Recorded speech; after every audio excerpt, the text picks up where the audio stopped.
कहा गया दोस्तों, रात नहीं ख्वाब बदलता है, मंजिल नहीं कारवां बदलता है। जज्बा रखो हमेशा जीतने का दोस्तों, क्योंकि किस्मत चाहे बदले या न बदले पर वक्त जरूर बदलता है। यूं ही दोस्तों, मुझे एक शेर याद आ गया आपको सुनाने के लिए, मोटिवेशनल शेर, इसलिए मैंने सुना दिया, मेरा मन कर रहा था।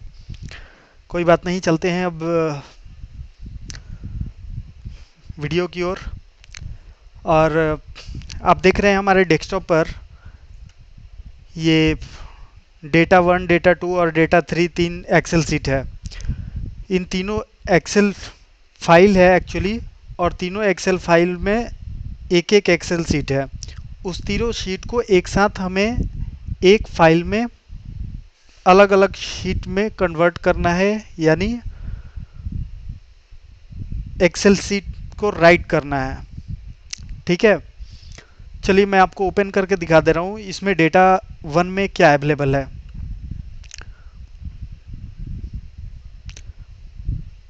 ये एक्सेल में आपको दिख रहा होगा, इसमें शीट वन, ठीक। दूसरा भी ओपन करके दिखा दे रहा हूँ आपको, ये दूसरा ओपन हो गया, ठीक है। और तीसरे शीट को भी अब मैं ओपन करके आपको दिखा दूँ, ये थर्ड शीट हो गया, ये थर्ड शीट, ठीक है। आपको सारे शीट्स दिख रहे होंगे। अब करना यह है कि हमें एक साथ एक्सेल को रीड करना है, और रीड करने के बाद हमें एक एक्सेल फाइल में तीनों को अलग अलग शीट में, एक एक्सेल फाइल के तीनों अलग अलग शीट में एक साथ मर्ज करना है। वो पाइथन पांडास की मदद से किस तरह से करते हैं, चलिए मैं आपको दिखाता हूँ। चलते हैं दोस्तों पाई चार्म में। ये हमारा पाई चार्म आईडी है जिसके थ्रू हम कोडिंग करते हैं। पिछले वीडियो में मैं बता चुका हूँ कि किस तरीके से हम पांडास को डाउनलोड और इंस्टॉल करते हैं। उसका लिंक डिस्क्रिप्शन में आपको डाल दूंगा इस वीडियो में, तो आप लिंक के थ्रू जा सकते हैं, या तो चलिए देखते हैं कि किस तरह से रीड कराते हैं एक्सेल शीट को। तो लिखते हैं इंपोर्ट पांडास एज पीडी, ठीक है। अब चूंकि डेस्कटॉप पर ये दिख रहा है कि तीन फाइल अवेलेबल है, ठीक है। चलिए इन तीनों फाइलों को बंद कर दे रहा हूँ।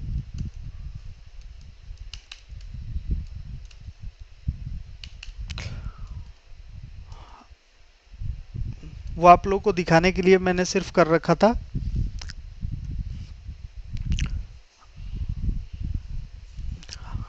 अब यहाँ पर एक्सेल का पाथ लेते हैं। एक्सेल पाथ में डेटा वन आपको दिख रहा होगा, तो Excel path one is equal to, हम एक्सेल पाथ को यहाँ पर राइट क्लिक करते हैं। राइट क्लिक करने के बाद प्रॉपर्टीज में जाते हैं, यहाँ पर सिक्योरिटी में जाएंगे। यहाँ पर हमारे पास ऑब्जेक्ट नेम में हम पाथ, एक्चुअल पाथ अवेलेबल है, यहाँ से कॉपी करके आप चाहे तो ले सकते हैं, या आपको डेस्कटॉप पर अगर याद हो तो ये डेस्कटॉप पर आप ले सकते हैं, ठीक है।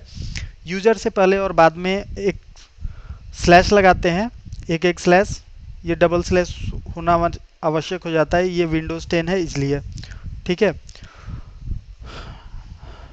पाई चार्म आईडी में शॉर्टकट भी अवेलेबल होता है, तो इस शॉर्टकट की मदद से मैं सिर्फ कंट्रोल डी कर रहा हूँ।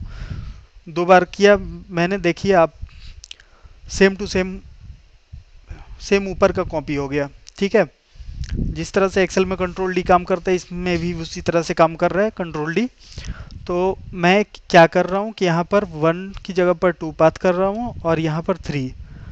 अब देखिए यहाँ पर डेटा टू है, तो डेटा टू यहाँ पर, डेटा टू में डेटा टू कर दे रहा हूँ, और डेटा थ्री में डेटा टू थ्री, ठीक है।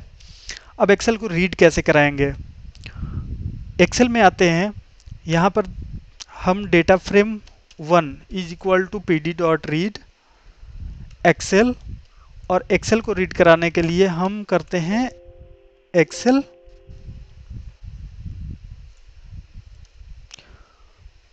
देखिए हमारे पास सजेशन भी दे रहा है कि एक्सेल पाथ वन ले लीजिए, तो एक्सेल पाथ वन कर लिए। फिर से कंट्रोल डी अगर करें तो देखिए दो बार सेम टू सेम आ गया।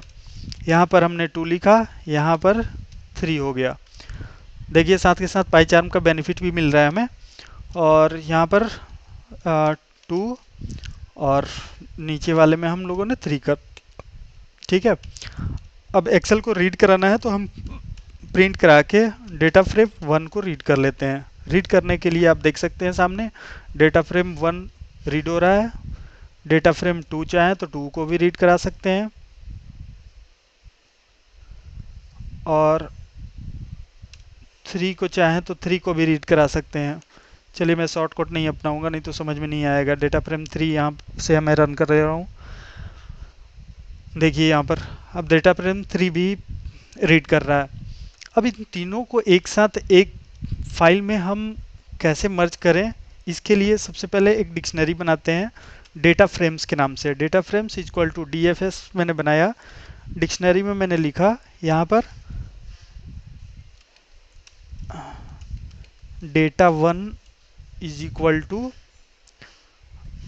नहीं, सेमीकोलन, चूंकि ये डिक्शनरी है, ठीक है। तो इस डिक्शनरी में डेटा 1 सेमीकोलन, उसके बाद इसमें क्या देंगे, DF1, ठीक है।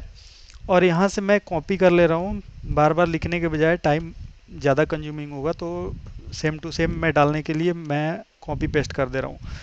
तो यहाँ पर डेटा 1 2 डेटा 2 और फिर यहाँ पर डेटा 3 और डेटा फ्रेम 3 इसको कर दिया, ठीक है।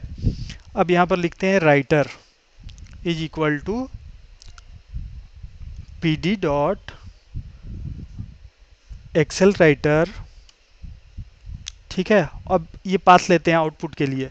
तो सपोज दैट एक मुझे एक्सेल सीट लेना है आउटपुट के नाम से, तो output dot Excel S X एक एक्सटेंशन हम लोगों ने दिया। उसके बाद engine is equal to engine में हम एक्सेल एस एक्स WRITER डालते हैं, ठीक है, इंजन। उसके बाद अब हम यहाँ पर नेक्स्ट आते हैं, अब लूप का प्रयोग करेंगे। For sheet name in data frames, data frame का कीज DFS डॉट कीज। देखिए ये होता है की और ये होता है वैल्यू, तो ये हम लोग कीज को सिर्फ लेते हैं। तो कीज में क्या करते हैं कि हम Excel sheet DFS data frames के अंदर हम यहाँ पर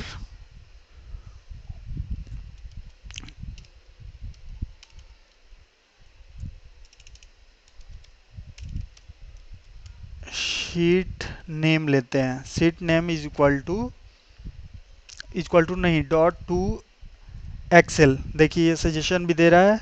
उसके बाद लिखेंगे writer comma sheet name is equal to sheet name comma index हमारे शीट में ना आए इसलिए इंडेक्स इज इक्वल टू हम फॉल्स लिखते हैं। उसके बाद हम राइटर को राइटर डॉट सेव कर देते हैं, ठीक है। अब हम आउटपुट चेक करने के लिए फिर से एक बार रन करा कर देखते हैं और आप लोग को दिखाते हैं कि हमारा मिशन सक्सेसफुल हुआ है या नहीं। चलिए रन करा के चेक करते हैं और देखिए यहाँ पर आउटपुट आएगा। सॉरी, एक्चुअली हमने यहाँ पर आउटपुट जो दिया था उसका एक्चुअल पाथ नहीं दिया था, क्योंकि डेस्कटॉप पर चाहिए तो डेस्कटॉप के लिए हमारे पास ये डेस्कटॉप का पाथ देना पड़ेगा, तभी ये डेस्कटॉप पर ये दिखाएगा। अदरवाइज जो बाय डिफ़ॉल्ट हमारा दिया हुआ रहेगा पाथ इसमें, जैसे एक्सरसाइज का पाथ कहाँ पर दिया हुआ है, एक्सेल सीट का कॉन्फ़िगरेशन उसमें शो करता है। तो ये रवि आर डेस्कटॉप पाइथन के अंदर दिया हुआ है इसलिए पाइथन में शो करेगा, लेकिन उसमें पाइथन के आउटपुट में नहीं देखना है हमें, अभी डेस्कटॉप पर देखना है। तो ये डेस्कटॉप के लिए मैंने पाथ डाल दिया डेस्कटॉप का। अब यहाँ पर हमारे पास, इस पर फिर से रन करके एक बार चेक कर लेते हैं। चले दोस्तों रन कराते हैं। हमने रन कराया। अब देख सकते हैं आप डेस्कटॉप पर ये आउटपुट आ चुका है और इसमें देखिए तीनों सीट जनरेट हुआ या नहीं। देखिए डेटा 1, डेटा 2 और ये डेटा 3, तीनों डेटा इसमें पेस्ट हो चुका है। ठीक है दोस्तों, तो दोस्तों लाइक कीजिए, सब्सक्राइब कीजिए, शेयर कीजिए, सबसे इम्पोर्टेंट बात प्रैक्टिस कीजिए और मिलते हैं नेक्स्ट वीडियो में दोस्तों न्यू टेक्निक के साथ। Thank you so much.